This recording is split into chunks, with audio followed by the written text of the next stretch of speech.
What happens when your home goes into escrow? Well, it's a total mystery to out of state buyers and to sellers who haven't sold their homes in eons.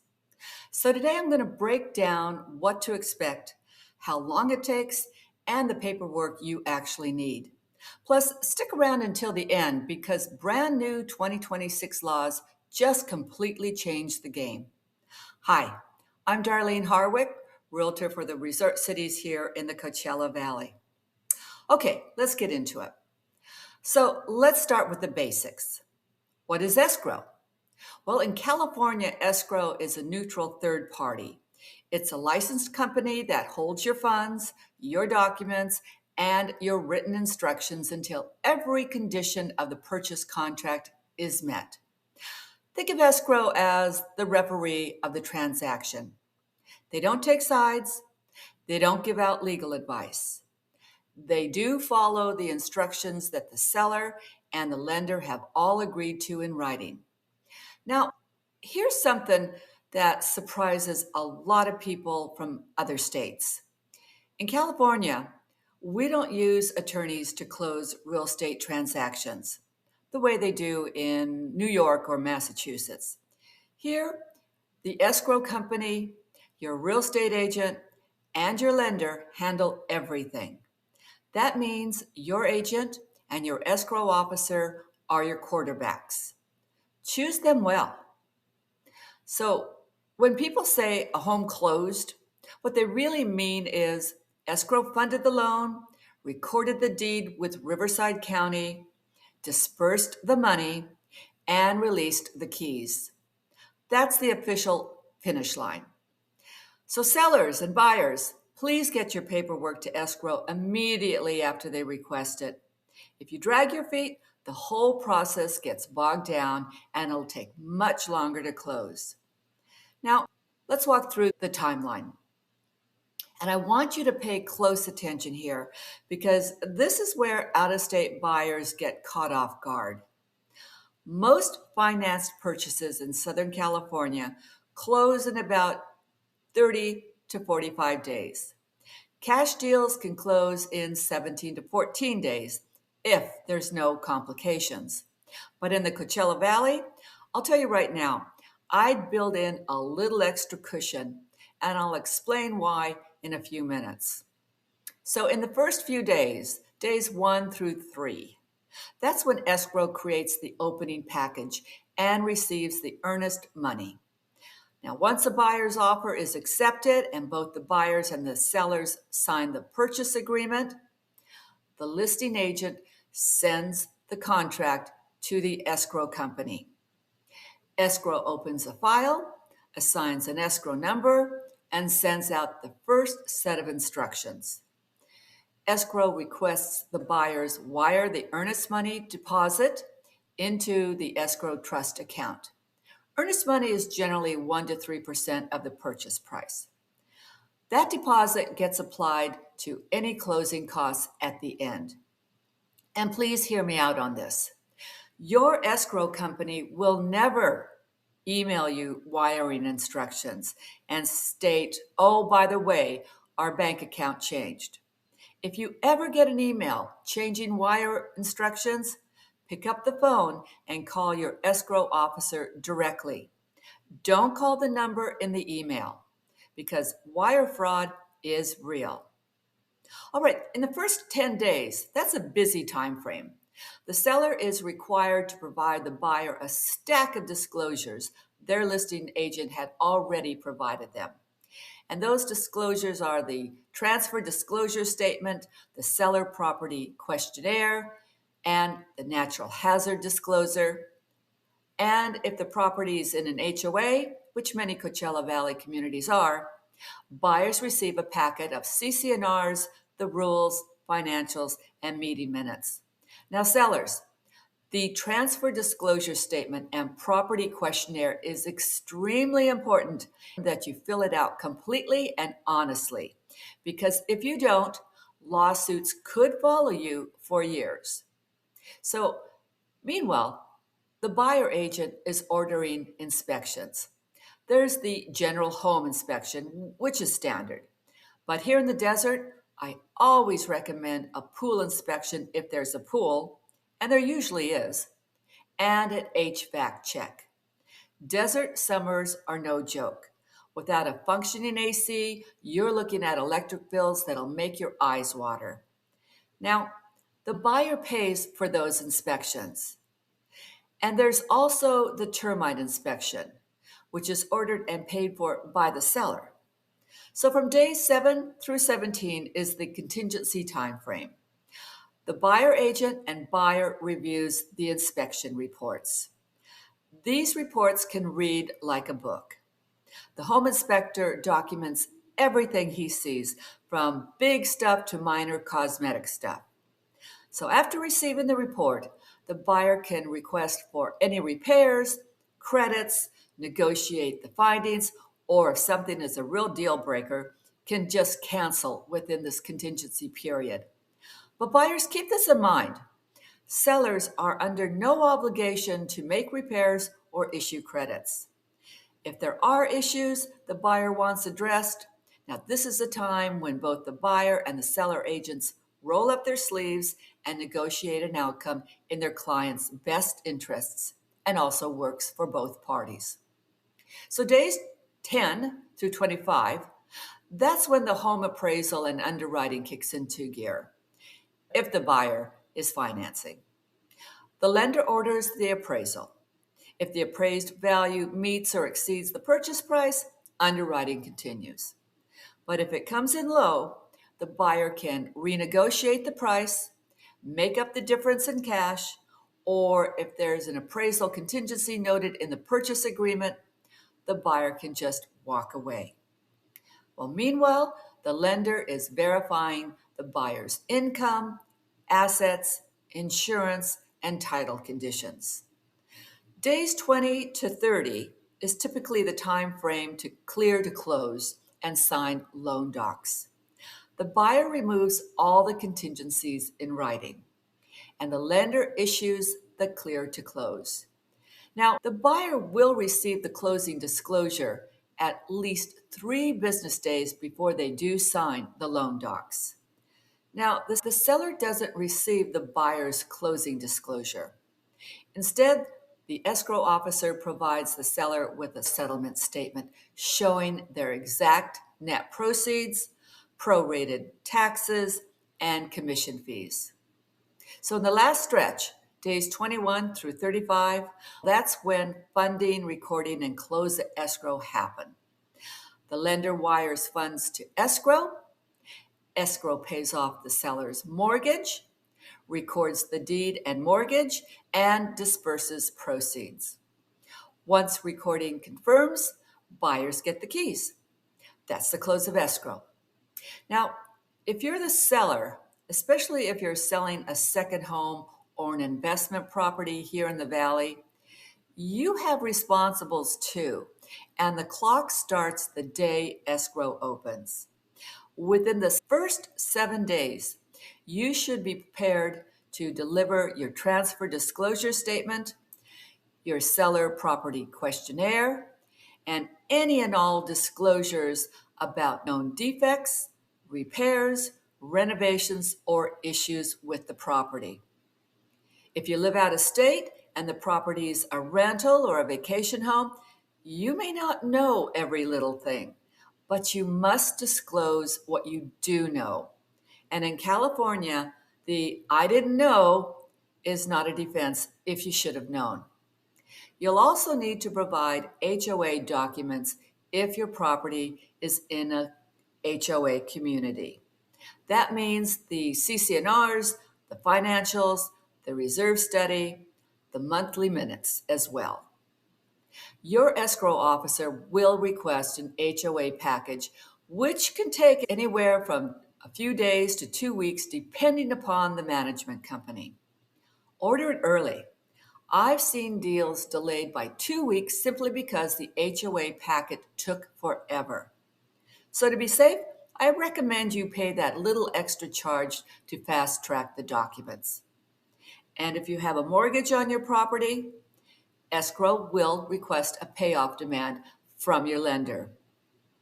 That usually takes 5 to 7 business days. Make sure your lender responds promptly because a delayed payoff demand means a delayed close. And here's what I tell my sellers: the faster you return documents, the faster you get your money. It sounds simple, but I've seen sellers sit on disclosure forms for 10 days and then panic when the buyer threatens to cancel. Don't be that seller. Okay, before I get into the new laws for escrow in 2026, and trust me, there are some big ones. If you're finding this video helpful, do me a favor and hit the subscribe button. It helps me know what topics matter most to you, and you won't miss my market updates. And if you're thinking of buying or selling here in my valley, you can just download my free relocation guide. The link is below in the video description. Now let's talk about those new laws because they brought some significant changes that affect both buyers and sellers in escrow, especially here in the Coachella Valley, where so many transactions involve out-of-state buyers, second homes, and cash purchases through LLCs. Okay, there's the FinCEN reporting rule for all cash buyers. This is a big one for the Coachella Valley.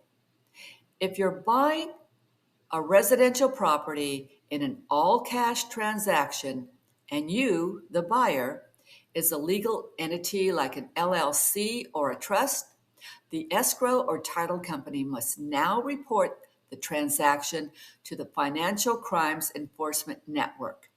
That's FinCEN, and it's a division of the U.S. Treasury. Well, what does that mean for you?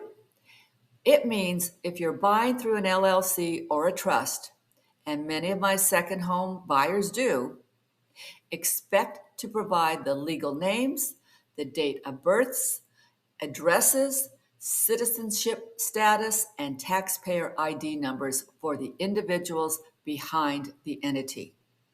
It adds a layer of documentation and a little bit more time to the escrow process.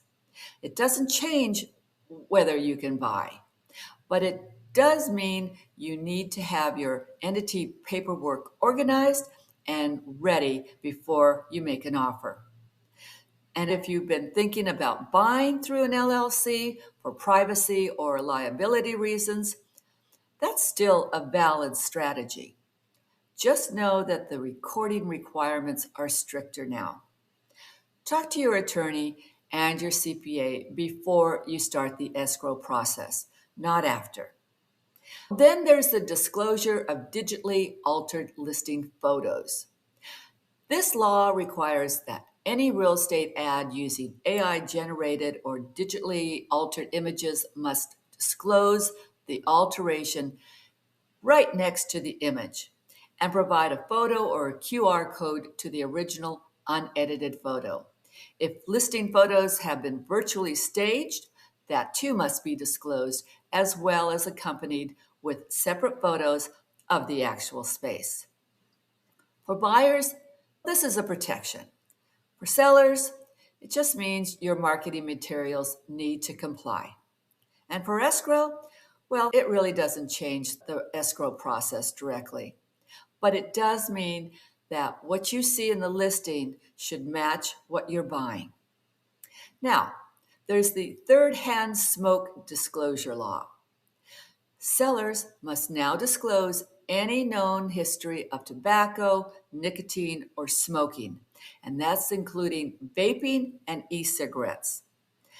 This applies whenever a transfer disclosure statement is required.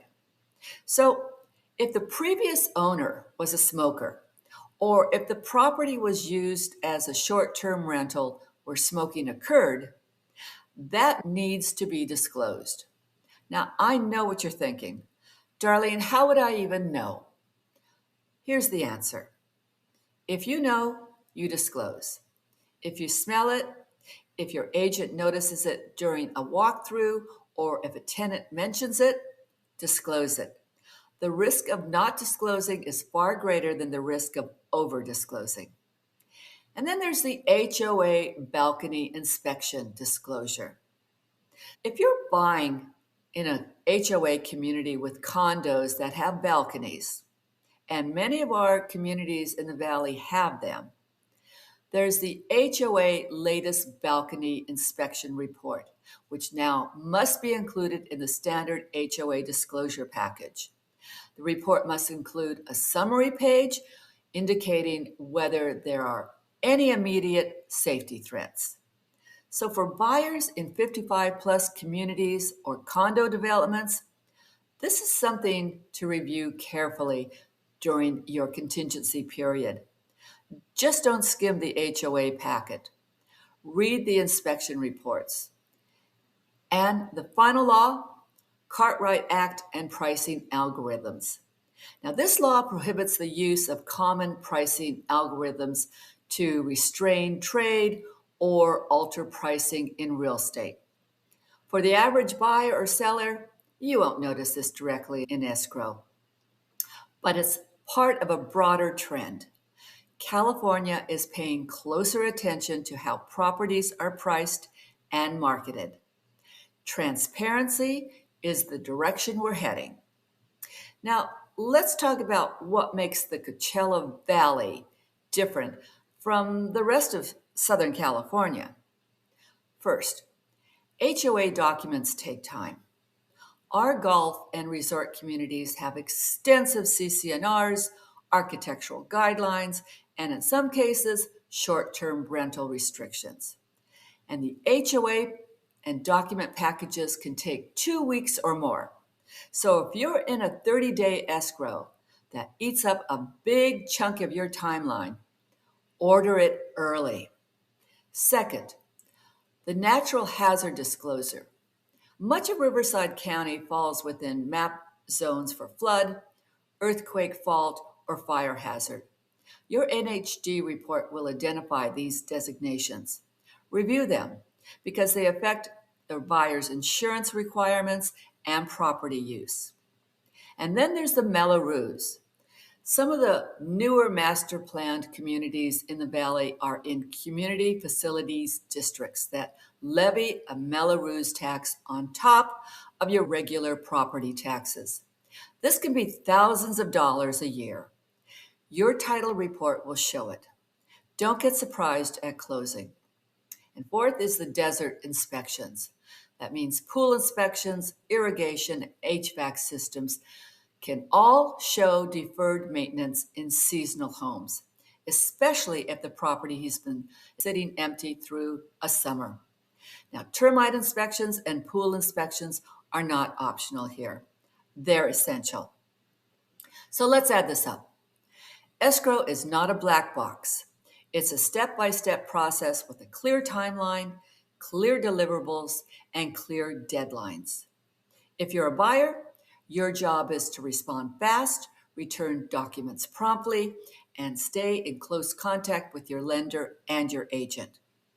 If you're a seller, your job is to disclose everything, deliver documents on time, and keep your HOA and payoff information flowing. So in 2026, the rules have shifted. FinCEN reporting for cash buyers through entities is now real. AI-altered listing photos must be disclosed. Third-hand smoke must be disclosed. Balcony inspection reports are now part of HOA packages. Now, these aren't scare tactics. They're actually protections. But they do mean you need a team that's paying attention. Escrow can be smooth, predictable, and even stress-free if you work with people who know the process, know the Valley, and know the laws. So hey, contact me if you're ready to start looking and start planning. And don't forget to download my free relocation guide. You're going to find it in the link below the video description. Well, thanks for watching, and I'll see you in my next video.